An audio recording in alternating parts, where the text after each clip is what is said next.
7-minute daily reality check as we head towards the new year. We're going to talk about some things today. It's called raising your vibrational energy. Obi, you know that we're all radio stations, right? Yeah. Actually, I had an interesting conversation with this chick about this earlier today. Did you? At lunch.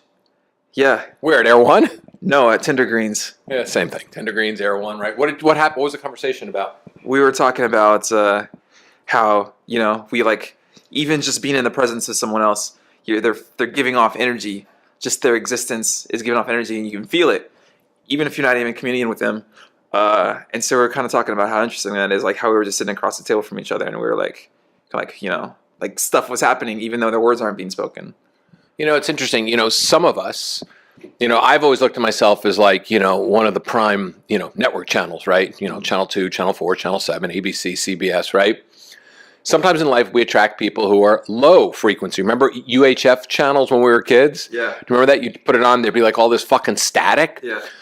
Low frequency energy people know nothing but to bring you down to their level. They can't get to your level. They don't know how to get to your level. They don't understand how to get to your level. They can only fight and argue at their level. They can only have conflict resolution at their level, right? And what happens is in our life is that, we meet somebody and we date them, or maybe we make the mistake in marrying them, and maybe we make the mistake in having a kid with them or two, right? And maybe we make the mistake of having a business partnership with them, and we realize that we think, because of our ego thinks to ourselves, I can raise this person up to the next level. So then we buy them books and we go to counseling with them, right? And we go on some fucking spiritual retreat with them. We see God, they see fucking Elmo. It's crazy. But yet the human condition is that we think that we can raise people, when in reality, we need to find people who are energetically aligned with us and leave the low vibrational people in the gutter where they belong. Yeah, I think there's this idea that we have to, you can like bring people along on your journey with you. And I mean, I haven't been around as long as you have on Earth, but I've already seen that that's not really the case. Sometimes people go a certain, just down the street with you. Sometimes they're going cross country, but you're all on your own path, and it doesn't always line up parallel. No, and you can't. It's funny. I had a long talk with somebody today who I've been to, and they've coached me before, and I was dealing with an issue, and they looked at me and they said, David, the person that you're trying to understand or get you to understand your point of view, they'll never understand it. No matter what you do, no matter how persuasive you might be, no matter how smart you might be, they are a low frequency vibrational person. They don't get it. They don't understand it. And then she went on to tell me more. She goes, the first time I met her, I knew she was a low vibrational person. When I tried to explain things to her, I felt that she was a low vibrational person. When I tried to explain things even more to her, she looked at me and had this confused look on her face, almost like a deer in the headlights, because she didn't get it. And I think that's what we spend so much time in our lives, in friendships and love relationships, thinking we're going to make them get it. I'm going to make them get it, because that's our ego speaking, right? Our ego should really say to ourselves, hey, look, you just attracted a complete idiot, okay? You attracted somebody who has no concept of what you're talking about. They're never going to be on your level, and you need to walk away as quickly as possible. You've been really good about doing it in your dating life. You've been like a fucking master, probably because of some of my experiences and being friends with me for so long, especially one experience that I've had. You've seen that experience, and my brother said the same thing to me. My brother watched me fall in and out of love when I was in high school and college and everything else, and my brother decided he didn't want to go through that pain. So he just kind of fucked around and hung out, and then he knew he would eventually meet his wife, right, which he did, and he's been with her for 17, 18 years. You, because you're younger than I am, you've watched some of my relationships were all really good except for one, right? But you watched that one, and I never will forget that day that I didn't see you in a long, long time, and we're in the kitchen of my old house on Ketch Street, right? And that low vibrational being that I was with was barking orders from the other room. And do you remember what you said exactly? I don't remember the exact words. Because you just looked at me and you're like, almost, it was either what a bitch or like, holy shit. I mean, you couldn't believe it. You were like slinking in the corner, and we're in the kitchen just eating food, and almost like our food would just give us indigestion immediately. And that alone, because you're a feeler, you were able to take that in and say like, well, this is happening to my friend right now. Let me learn from this shit, right? And that's what I do. And you're good at that. You're such an observer of life. Yeah, I think it's I don't know, being the middle kid or even like the philosophy, like in school, just kind of paying attention to things and just watching, and then learning from them. I mean, I fuck up a lot, but I think the goal is to like learn from the people that you care about and that you think you can learn from, and then like try to avoid those, try to avoid those mistakes. You don't always do that though. No, I mean, look, I've had a lot of pain, I mean, in my life. I mean, I've had relationships, but I got to tell you, all my relationships have been really great relationships because I learned some good things. And I've dated some amazing women, and I've been with amazing women, and I live with amazing women. I've learned one of the biggest lessons, and I think people need to learn this, is that you can't bring people up to your level. You can't. You have to meet somebody who is at your level. Because together then, you're going to actually kick ass. Because I'm experiencing something now that is at my level. And it's really cool. Like, wow, oh my God, you're like at my level. Like, holy shit, like I speak, you understand me.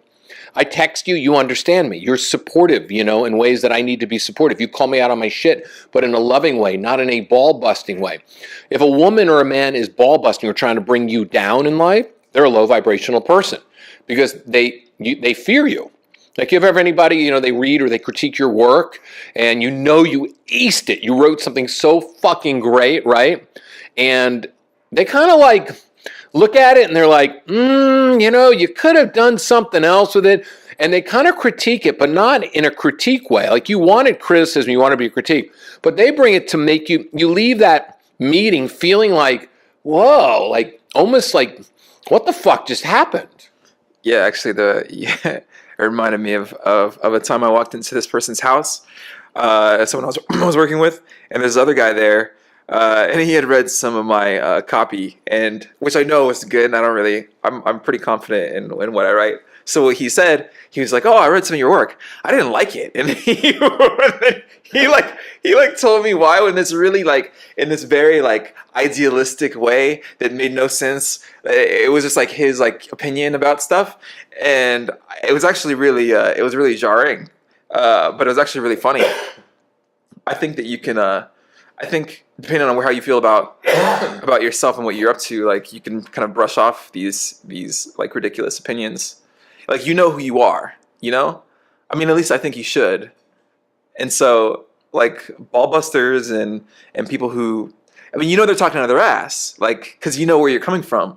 I think if you're insecure, then maybe you would allow those things to like really like fuck you up or push you off your path or something. But I think if you know who you are, then that stuff kind of gets brushed off. It's laughable.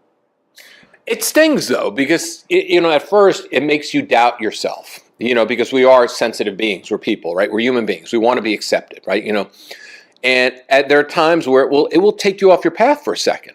But how quickly do you get back on is a question. Sometimes 5 minutes later, sometimes an hour later, sometimes it may take you a whole day to process through it. And you have to realize that's what a low vibrational person does. Instead of building because they don't know how to build themselves up.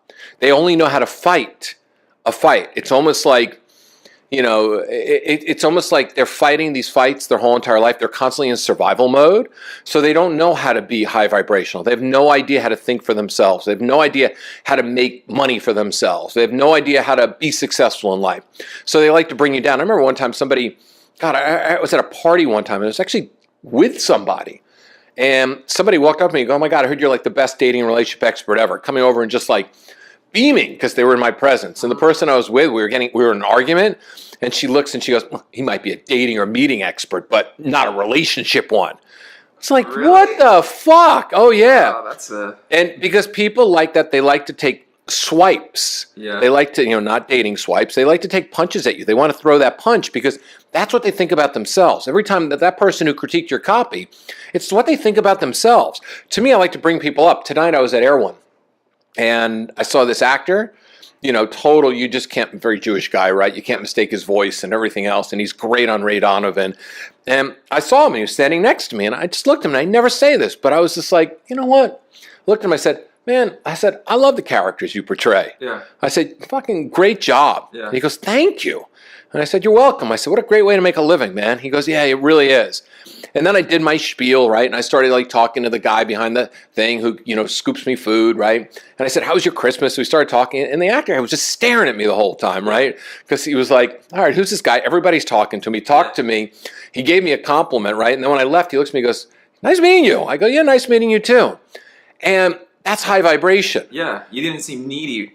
You was just sharing how you were feeling. You were feeling you're in a good place. I was in a great place, but it's like I'm giving thanks to somebody. Yeah. Now, I could have been the frustrated actor that I always wanted to be, right? And think to myself, why did this guy make... Because that's what people are doing. Low vibrational people are always like, why did this person make so much money in crypto coins? Why did this person do this, right? Why didn't I do that? So they're taking punches. Mm-hmm. Like people will say, oh, you're not successful. You're just lucky. It's like, or I remember someone else said to me one time, low vibrational person, fucking looked at me and says, well, if I took the path that you took, I would be equally as successful, but I didn't choose to take that path. And I'm thinking like, really? You can build 3 businesses like I fucking built? You would have been able to take a hit in one of your businesses, lose a lot of money and get back and do it all over again? Because I've never seen you make more than $3,000 a month, but I can make that in a day, sometimes in an hour. It depends on who I'm with and, who I'm speaking in front of and everything else, right? And I even said that and they go, well, you're just, I could have done the same thing. We just chose different paths. You're no better than I am. And I'm thinking like, well, actually, you're low vibrational and I'm a lot better than you because I would never say that to somebody. If I meet somebody who's a multimillionaire or like that actor tonight, I'm like fucking paying homage, man. I'm like, fuck yeah, cool. You're awesome. It's like, wow, I'm in your presence, and I want to fucking tell you that I think you're fucking awesome. Yeah. Because then that person relates to you, and that's how you raise your vibration too, because then you circle yourself with people who are better and equal than you, and you can learn from them instead of all these fucking Klingons. Yeah. No, I think it's a good way to go about it. But anyway, I don't know. What are you supposed to do about these low vibrational people? If the fact that they're in your life, you cut them off? I have this like kind of habit of like, just not contact, like not dealing with them at all. I mean, some of them I know that you really can't necessarily get rid of if you're probably like, married to them. Well, yeah, and you can divorce them. But if you have like kids or something where it's a little bit more permanent. Why? I got a kid with somebody who I don't respect. Yeah. And the fact of the matter is, it's like, I got to deal with her. So I just deal with her. Yeah. And I don't listen. It's like you don't listen to the person. You don't give them whatever they say that comes out of their mouth. That old saying, sticks and stones may break my bones, but names will never hurt me. I'm rubber, you're glue. Everything you say sticks to me and bounces off of you. Remember that stuff as a kid? We had so many of those. Right? So many. It's like you just deal with them when you need to deal with them. And if they're going to say something stupid, they're going to try to bring you down. They're going to try to get you to their level. And every time they do, you just need to look at it and just go, oh, yep, there they go again, vibrating at a low fucking frequency. And you just ignore it. We have to work with people like this at times. We have to deal with people like this at times, but we can't give them any kudos, And I think one of the best lessons I learned was I don't read my Instagram comments, my YouTube comments. When I was... first time in my career in 2003, I used to write for Yahoo Personals. Yeah. They would post my article on a Friday night. Yeah. We're talking 10,000 comments down below. Yeah. Who's this faggot? What a faggot. Look at his hair. What does he know about this? Blah, blah, blah, right? Yeah. Nasty fucking comments. He's ugly. What an ugly guy. And I'd read it, and I would read the comments, and I realized I'm going to read these comments. And a friend of mine said, how do you deal with this? And I said, very easy. These are low vibrational beings. They have nothing better to do. Just like the people, you post something on Instagram and they're immediately making a nasty comment. Yeah. Or the person that had a bad meal because the server had an off night and they trashed the restaurant. That's a low vibrational person, right? I'm just going to go and I'm going to fuck with this person's business and I'm going to write a bad review on Yelp because they're a human being and they were having a human experience and they didn't give you the best experience ever and they had an off night and you're not going to give them the benefit of the doubt, right? That's what low vibrational people do. They're all over Amazon. They're all over fucking Instagram. They're on YouTube. They're making comments. They're just low vibrational ball busters. That's all they are. So ignore it. Yeah. Yeah, don't read internet comments. guys. Fuck yeah. All right, anyway, that's it, man. We're going to fucking go into the new year with high vibrations. Obi's heading to Panama so he can become executive platinum. I addicted him to American Airlines. And now he's 2 years in a row. He's living my life, man. I never made executive platinum because I had a kid. The closest I ever got was 75,000 miles, but Layla, to me, is executive platinum in a lot of other ways. But there's also a side of me that almost wants to get on a plane with you just to go view executive platinum. Let's go. Let's go. Panama awaits. I haven't paid for a ticket all year. I know I'm the free mile guy. Anyway, we'll see you tomorrow. 10-minute daily reality check. Out.